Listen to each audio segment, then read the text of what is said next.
He called her Barren and left nothing but a goodbye note. But when Grace adopted 3 children who lost everything in a fire, she made a choice that changed their lives forever. 28 years later, the man who abandoned her returned, begging. But he wasn't alone. What secret was he hiding? And why now? Sit back and find out as we dive into this powerful story. It was a quiet evening in their tiny Lagos apartment, December 1995.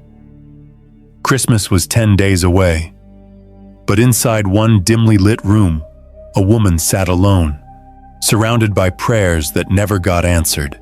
Her name was Grace. She sat on the edge of an old mattress, eyes swollen from silent tears, clutching a small white pregnancy test. Her hands trembled, her breath shallow. This was the 43rd test in 8 years of marriage.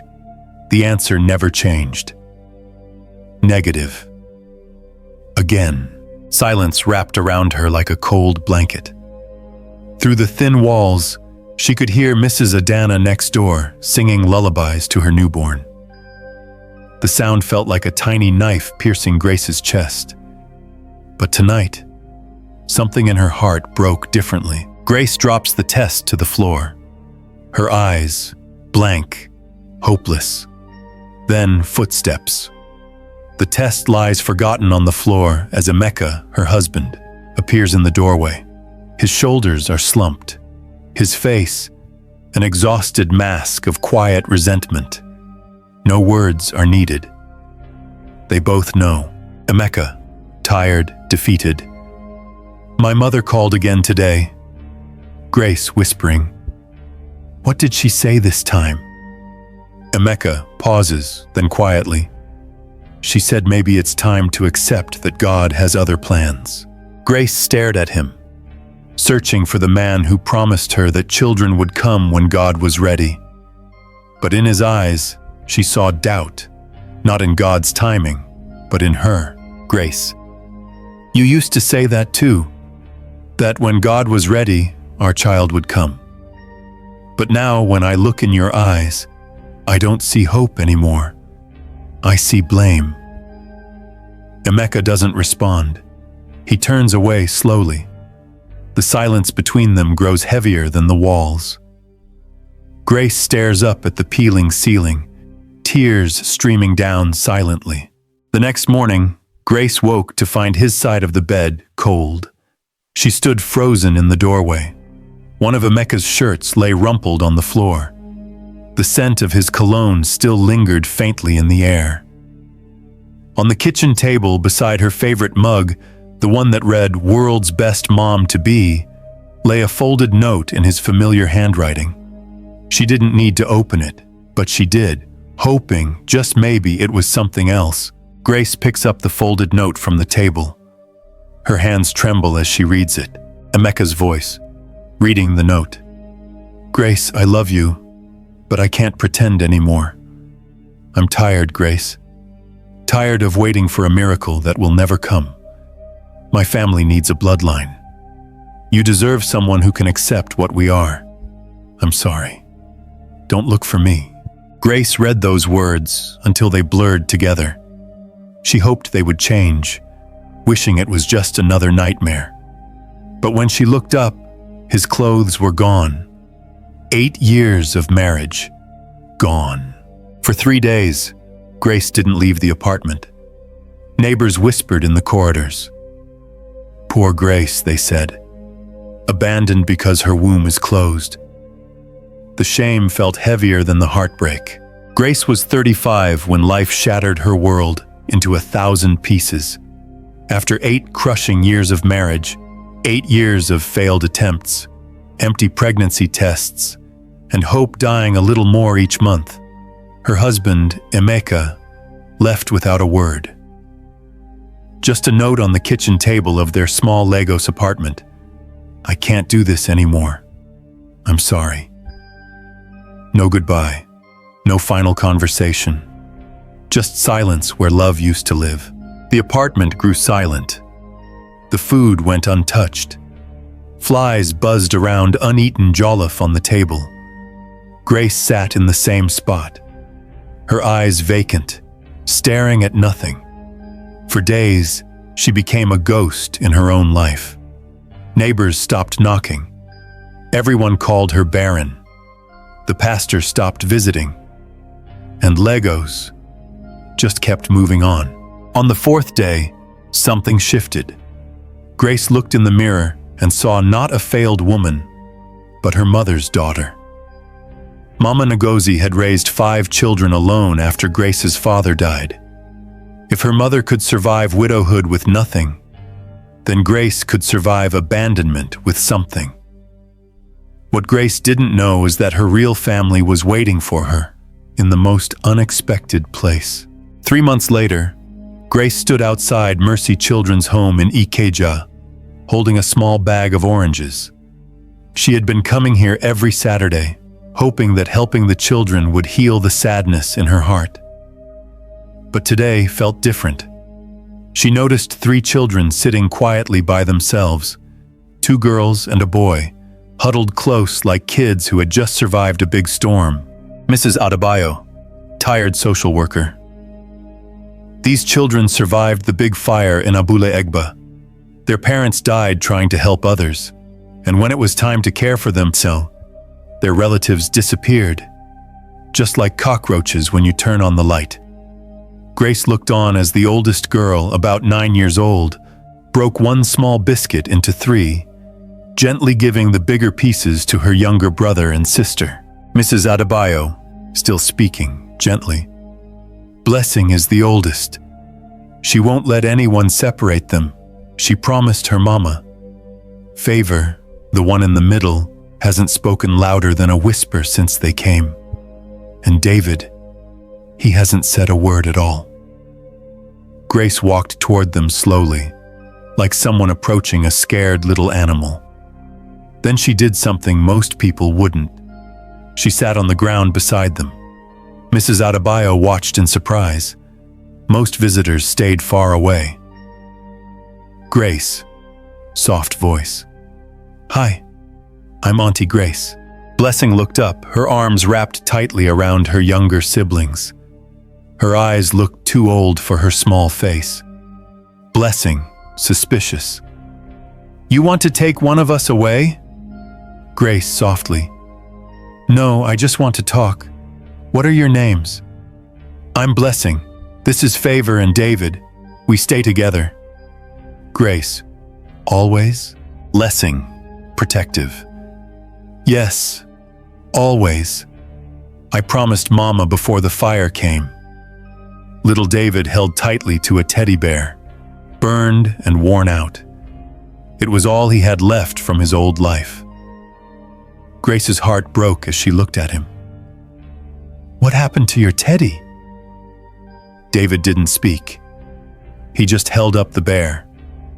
One arm was missing, and the fur was blackened in places. He looks like he's been through a lot, but he's still here, and that makes him special. For the first time, David almost smiled.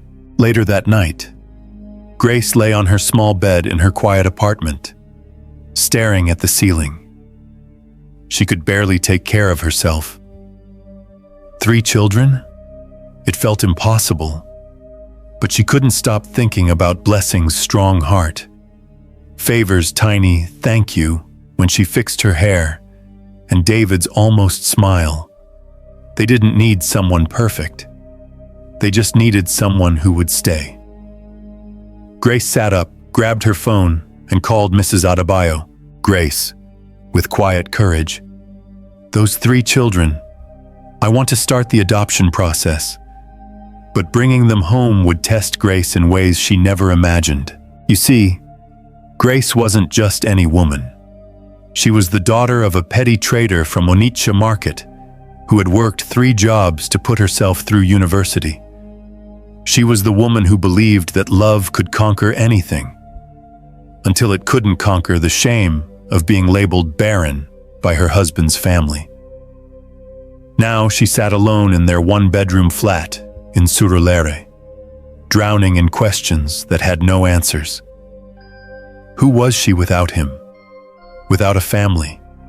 Without the children she'd dreamed of naming Chi-Oma and Kelechi? But Grace wasn't the kind of woman to stay buried under pain. Not the daughter of Mama Ngozi, who sold plantains in the rain to send her to school in her early days. October 1996. Grace signed the final papers with hands that shook, not from fear, but from something deeper. Joy, worry, and hope. She wasn't rich, she wasn't married, but her heart was full, and that would have to be enough. Grace, warm, nervous. Welcome home. The children stood at the doorway of her tiny apartment in Surulere. One room, one fan, a shaky table, but it was home. Blessing's eyes scanned the space quickly, like someone who had learned not to trust too soon. Favor held her small bag like it carried all her memories. David hid behind his sisters, clutching the half-burnt teddy. Blessing, cautious. Where will we sleep? Grace, gently. We'll all sleep in my room. You and Favor can share the small bed until we find a better plan. David stepped forward slowly, and then whispered his first real words. You won't send us away. Grace knelt beside him. Her voice didn't shake this time. Grace, soft, steady. Never. This is your home now. Forever. The days that followed were not easy. Favor woke up crying for Mama every night. Blessing hid bread under her pillow, afraid of hunger. David still spoke more to his teddy than to people. One cold, dark night during the rainy season, the lights went out again. No generator, no money for fuel, no NEPA light. They sat together in the dark, one candle between them, 3 pots catching rain from the leaking roof. Favor whispering, Mama Grace, are we poor? Grace looked at her, at all of them, at the plastic chairs, the cracked walls, the empty fridge, and then she smiled through tired eyes. Grace, honest, but full of love. Yes, baby, but we have each other. That's what matters most. That night, something changed. The children huddled closer around her. David let Grace hold his teddy. Favor laughed. For the first time in months. Blessing left her food on the table, trusting it would still be there tomorrow. Love doesn't need a mansion or big cars. Sometimes, it just needs a woman with a soft voice, 3 scared children, and the courage to stay when others walk away. The months passed, and the tiny apartment slowly became a home. Not perfect, not quiet, but real. Laughter returned, slowly, carefully, like a bird testing its wings after a long storm. But real life doesn't wait for healing. School fees came in like a flood. David needed a new inhaler. Favor had a tooth infection. Blessing's sandals tore just days before visiting day at school. Grace stretched every naira. She took on weekend lessons, sold her jewelry, skipped meals, but the bills kept coming, like stubborn waves crashing on Bar Beach. Grace, tired, counting crumpled cash. N$7,400. God, please stretch this money. She rubbed her face with both hands. There was no more backup plan, no more savings, just prayer. That night, after putting the children to sleep, Grace sat on the floor, back against the wall, tears falling freely. Grace, internal whisper, maybe they deserve better, a real family, a house with light, and food every day. door creaks open gently, she quickly wipes her eyes. Blessing stands at the doorway, watching her in silence. Blessing, quiet but strong. "Mama Grace, do you want to leave us?" Grace freezes. The question hits harder than any bill ever could. "Grace," voice shaking. "No, baby, I don't know if I'm enough." Blessing steps forward, hugging her. "You are. You stayed. That's enough for us." The next morning, something happened. Grace woke up to the smell of burnt toast and noise from the kitchen. David was fanning smoke away. Favor was giggling. And Blessing had made watery tea with the last Lipton bag. "Breakfast in bed. You always make for us. Today, we made for you." Blessing proudly said. Grace looked at the three of them, their hair uncombed, their hands sticky with jam, their hearts so full. She smiled, not because life had gotten easier, but because this was love. True family isn't made by blood or comfort. It's made by choice, by staying, by breaking, and still choosing to love. Time moved like the Niger River, sometimes calm, sometimes rough, but always flowing forward. Blessing grew into a bold, brilliant young woman. She carried the fire of justice in her bones, shaped by memories of losing everything and learning to protect what truly mattered. She studied law at the University of Lagos, not just to wear a wig and gown, but to speak for people who had no voice. Favor, the quiet one with steady hands, had a sharp mind for numbers. Her teachers called her a genius. She called herself just focused. Scholarships came. Opportunities knocked. She studied accounting, determined to help families understand how to stretch every naira, just like Mama Grace once did. David, once a boy too scared to speak, found his voice through screens and code. By 16, he was building websites for small Legos businesses from their dining table. As the children grew, they slowly left home, for school, for work, for life. But every Sunday, they came back. The smell of jollof rice and fried plantain filled the apartment. Laughter echoed, dancing through the cracked walls. And love filled every single corner. Blessing would talk about the cases she was fighting. Children abandoned, women in pain, injustice hiding in plain sight. Favor would explain financial ideas using salt and beans to describe interest and savings, making the complex simple, just like life taught her. David would proudly show Mama Grace the latest app he built, his eyes lighting up every time she said, "You built this with those same little hands that once held a teddy?" And Grace? She listened, quietly, smiling. She never asked for anything. Seeing them grow was more than enough. Time passed softly. Grace's hair turned silver. Her fingers curved from years of cooking, cleaning, and carrying 3 children through life. But her spirit? It glowed like a lantern in the dark. Blessing became one of Lagos's top human rights lawyers, defending the forgotten, the voiceless, the children who once sat where she once sat.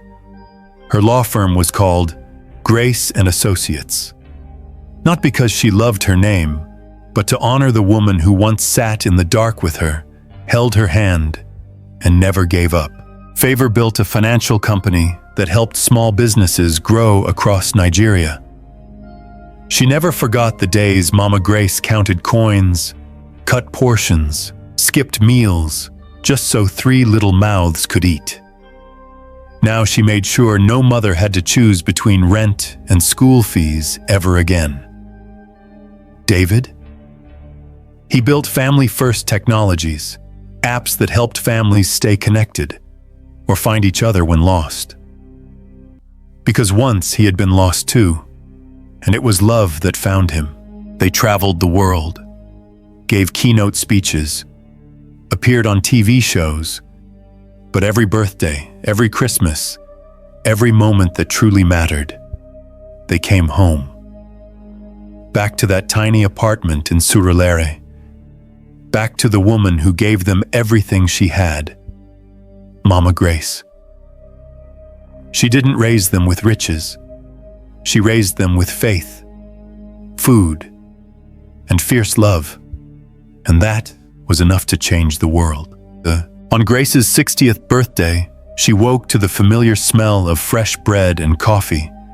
But this time, it wasn't just breakfast, it was magic.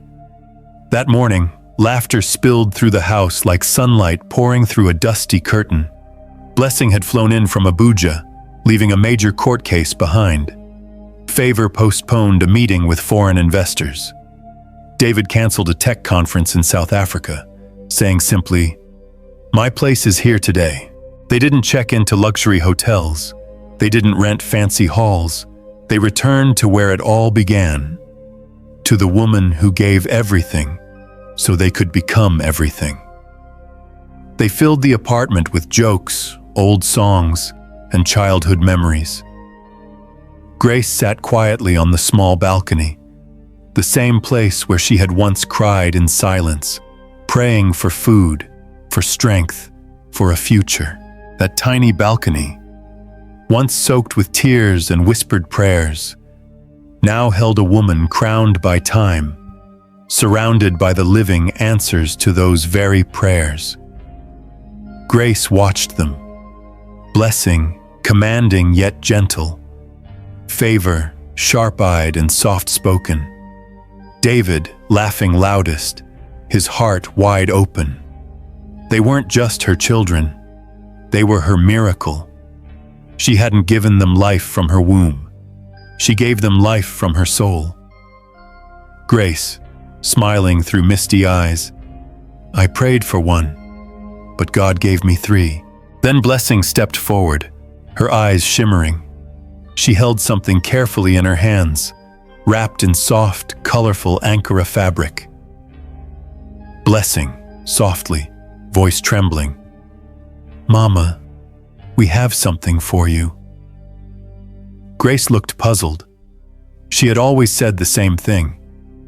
"Don't waste money on me. Just take care of yourselves." But this wasn't just a gift. Blessing slowly unfolded the fabric, revealing a golden key tied with a royal blue ribbon. Grace whispers, voice breaking, What is this?"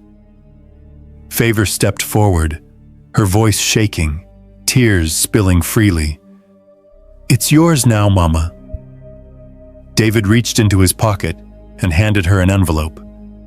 Inside, photographs, bright, glossy, beautiful. A house, cream walls, big windows, lush garden, a sign over the gate, Mama Grace's place. Grace stared at the pictures, speechless. Blessing gently, "No more leaking roofs, Mama. No more one fan. This is your home now." David, kneeling by her side, "We built it together, Mama. For you, for us, for our family." Grace tried to speak, but no words came. 25 years of going without, of feeding them before herself, of praying silently over sleeping children, of cooking with more faith than food. It had all led to this moment. Grace, voice trembling, like leaves in harmattan wind, I don't know what to say." Blessing, placing a hand gently over hers, "You don't have to say anything, Mama. We remember every single thing. The nights you stayed up, worried about school fees. The days you cooked with nothing but love and pepper.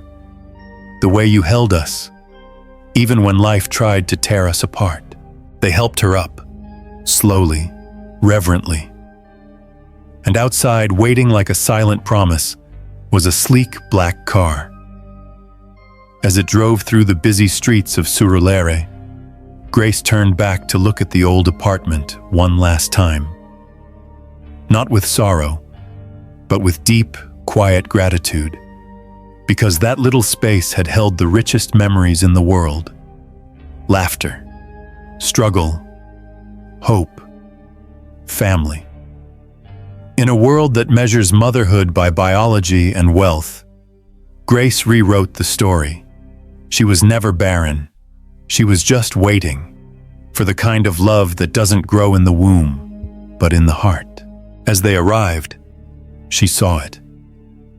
Not just a house, a beautiful modern Nigerian home, painted in soft cream with elegant brown stone accents. A tall black gate stood wide open, like arms ready to welcome her. White curtains danced behind clean glass windows. A small Nigerian flag waved gently from the balcony. Simple, proud, home, favor, smiling through tears. Mama Grace, you're home. This is where you'll rest now. No more Nipa Wahala. No more leaky roofs. You deserve peace. David, voice full of warmth. And love. Always love. They guided her inside, step by step, hand in hand. The living room opened wide like a deep breath. Large cream sofa, soft yellow pillows, sunlight pouring in. On the wall, a painting of 3 children holding hands, and just below it, a plaque that read, "In this house, love raised us." They showed her every room, each one painted with care, filled with memories waiting to be made. A reading nook for quiet evenings, a kitchen with a gas cooker that lit with one switch. No more matches. A framed photo of their first day at the orphanage. 3 frightened faces. 1 brave woman. And in the master bedroom, fresh roses on the bedspread. Just the way Grace used to teach her students to arrange flowers. Neat, intentional, beautiful. Grace whispers, overwhelmed. "It's too much." Blessing, holding her hand steady. "No, Mama, it's not enough. This is just the beginning." And as Grace stood there, surrounded by everything she never asked for, but truly, deeply deserved, she realized something. This house wasn't the gift. Her children were. They were her legacy. They were the answer to every tear, every prayer. 2 weeks after moving into her dream house, that evening, the orange Lego's sky glows, casting golden light across the quiet neighborhood. Mama Grace sits on the front porch of her new home. A warm breeze brushes past. Blessing, gently sitting beside her. "Mama, we want to do something else. Something very special." Grace looks up, puzzled but smiling softly. Her silver-streaked hair glistens in the setting sun. David steps out quietly. In his hands, a thick, leather-bound folder. He holds it out to her with both hands, respectfully. Grace, gently, confused. "What is this?" Blessing, a gift. Favor, softly, a promise. David, smiling. "From us to you." Grace opens the folder slowly. Her eyes widen. Her hands begin to tremble, just slightly. Inside are official documents, signed, stamped, sealed. It's a trust fund, created in her name, by the 3 children she once adopted. A fund to cover her health, her travel, and even help her start a small business, if she ever wanted. Grace, softly, voice shaking. "You did this for me?" They nod, all 3, silent, smiling. full of love, blessing, placing a hand on hers. You gave us life when we had none. Now it's our turn to help you live yours, with joy and peace. Grace begins to cry. Not the heavy tears of sorrow, but tears that rise from a heart so full it spills over. This wasn't the life Grace expected. She once dreamed of a husband, children from her own body, a family built the usual way. But life gave her pain first. Rejection, loneliness, silence. Then, 2 little girls and 1 quiet boy. Children who needed her more than anyone ever had, and in loving them, she found herself. She didn't just raise them. She raised a legacy. 6 months after Grace's 60th birthday, something unbelievable happened. Something that made headlines across Legos. One by one, her children decided to get married, but not in the usual way. They didn't want 3 separate weddings. They wanted one big, beautiful celebration, a triple wedding, 2 brides, 1 groom, and one day to honor the woman who taught them what real love looks like. Grace, on the phone. Hello? Blessing, bursting with joy. Mama, I'm engaged! Grace, shouting with happiness. Nwam, my child, when, how, who is he? Blessing, laughing. His name is Chukwuma. He's a doctor, Mama, and he said something I'll never forget. He said any woman raised by you must be extraordinary. Grace, tears in her voice. My daughter, you are. You all are. Gentle phone beeping, call waiting tone. Grace, soft chuckle. Hold on, your sister is calling. Favor, breathless with excitement. Mama, Mama, I'm getting married. Grace, laughing. What? You too? Favor. His name is Emeka, but not like your ex-husband. This one is a good Emeka. They both burst into laughter. He's an engineer, Mama. And when I told him my story, he cried. He said he wants to meet the woman who raised a queen. Call waiting beeps again. Another call coming in. Grace, surprised. Wait, someone else is calling again. She picks up the call. Hello? David, shy but joyful. Mama, I need to tell you something. Grace, already guessing, teasing. David, don't tell me. You're getting married too? Mama. Her name is Chioma. She's a teacher, like you used to be.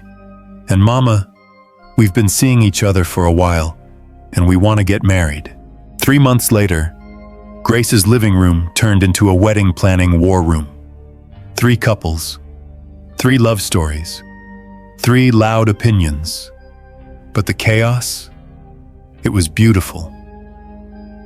Mama, we've been thinking, what if we did something different? David, something that honors you, something that shows the world what family really means. Grace, curious. What are you children planning now?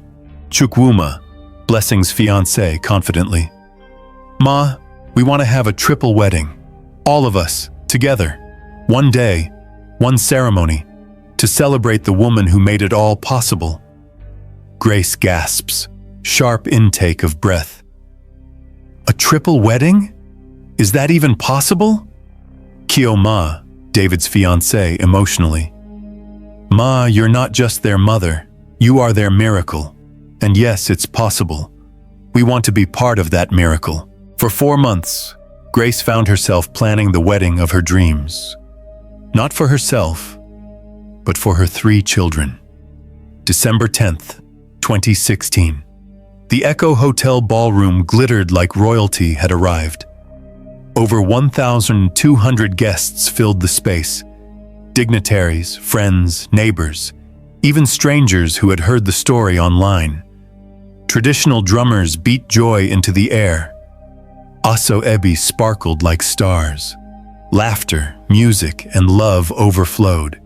MC steps up, booming mic voice. MC. Before we celebrate these three beautiful couples, let us honor the woman who made this moment possible. Ladies and gentlemen, the mother of the brides, the mother of the groom, Mama Grace. Grace stood slowly, dressed in royal blue aso-ebi. The crowd rose as one. Phones recorded, hearts melted, but all Grace could see were her three children, smiling, successful. Blessing, facing the crowd. This woman found three broken children and built three whole adults. She taught us that family isn't about blood. It's about who stays when the world turns its back. Mama Grace, you gave us love when we had nothing. Today we give you legacy. The wedding was streamed live on social media, Nigeria's top trending topic. But for Mama Grace, it was something deeper. Not just a wedding. It was proof that love, real, sacrificial love, never fails. The wedding made Grace famous across Lagos, but what she did next would make her a legend. 4 years after the triple wedding, Grace's once quiet home had come alive again. Every Sunday, without fail, she hosted lunch for her growing family. The dining table stretched longer than it used to, now surrounded by high chairs, giggling toddlers, spilled juice, and toy cars skidding across the marble floor. Her grandchildren didn't call her Grace. They called her Grandma. People started hearing about her story, not just in Lagos, but across cities, even across borders. But Grace? She stayed humble. She still cooked her Sunday rice, still swept her garden every morning, still prayed by her window like she did years ago. But life wasn't finished writing miracles in Grace's story. Then came Christmas, 2023. The house in Surulere overflowed with warmth and joy. Grace, her children, their spouses, and her 5 lively grandchildren had all come home. But this Christmas wasn't just for celebration. It was for giving back. They organized a massive community outreach, feeding hundreds, distributing clothes, toys, and love to families across the neighborhood. Grace stood at the center of it all, by the serving table, dishing jollof rice onto plates, handing out fried chicken, with a smile and warm "God bless you" with every meal. She laughed with Mrs. Aduni, a widow with 6 children and a loud, grateful spirit. And then she heard it. A laugh. Dry, cracked, but familiar. A voice she hadn't heard in 28 years. One that had haunted her dreams and the echo chambers of memory. She turned, slowly, eyes scanning the crowd. There, in the food queue, an old man, bent, frail, struggling to stay upright. His shirt was threadbare, his slippers mismatched. He argued about his place in line, but his voice cracked from exhaustion. Grace blinked, wiped her eyes, looked again. "Grace," whispers. "It can't be." Mrs. Aduni. "Grace, are you all right? You look like you've seen a ghost." Grace stepped forward, breath shallow, heart pounding like talking drums inside her chest. The man turned his head, and time stopped. His profile, easy to recognize, the nose, the chin, the scar near his temple. It was him, Emeka, the man who walked out of her life with a crumpled note and 28 years of silence. Grace blurts, "Emeka!" The man turned, eyes tired, face hollow, voice cracked. Emeka, barely audible. Grace? Grace, is that really you? She couldn't speak. This was not the proud man who once called her his queen. This was a ghost in living flesh. Worn down, tired, trembling. A man whose past had finally caught up with him, in a food line. And for a second, she wanted to scream. Not at him, at time, at life, at the 28 years of unanswered prayers and unresolved pain. But she didn't scream. Instead, Favor rushed over. "Mama, what's wrong?" Blessing and David run in behind her. Blessing, stepping in front of Grace. "Mama, who is this man?" Grace looked at her children, grown, strong, brilliant. Then back at Emeka, whose eyes widened with realization. Emeka, barely whispering, "These are your children?" "Yes, they are." Emeka shaking. I never knew, I didn't think." David, cold, eyes fixed on Emeka. "You didn't think what? That she'd move on? That we wouldn't exist? That she'd wait for you forever?" Crowd murmurs, phones clicking, tension rising. The scene had drawn attention. Volunteers paused, people whispered, phones raised. This was no longer just a food distribution. It had become something else. Grace, firmly to the crowd, "Please, everyone continue with the food. This is personal." Crowd hesitates, then slowly resumes. She turned fully to face Emeka, and for the first time, she really looked at him. His clothes were worn but clean, his eyes heavy, his voice hollowed out. "How long have you been coming here?" Grace asked. 3 months. I lost my job. My wife left last year. I had nowhere else to go." Blessing, biting. "Oh, your wife left you? How does that feel?" Favor, angry. "Mama, you don't owe this man anything. Let's go. We should leave, now." But Grace didn't move. She stood still, a woman rooted in pain, but no longer controlled by it. "Children, go home. I'll be there soon." "Mama, we're not leaving you here." Grace, soft but absolute. "I said go, please." Reluctant footsteps fading. Grace remained. Just her and the man who left her to raise someone else's children, and became the reason she found her true calling. Grace, quietly. "Why are you here, Emeka? In my neighborhood? At my table?" Emeka, shameful. "I didn't know it was yours. I just needed help." "Really? You needed help 28 years ago too, but you chose to run instead." The confrontation Grace had imagined 1,000 times was finally here, but nothing could have prepared her for what Emeka was about to reveal.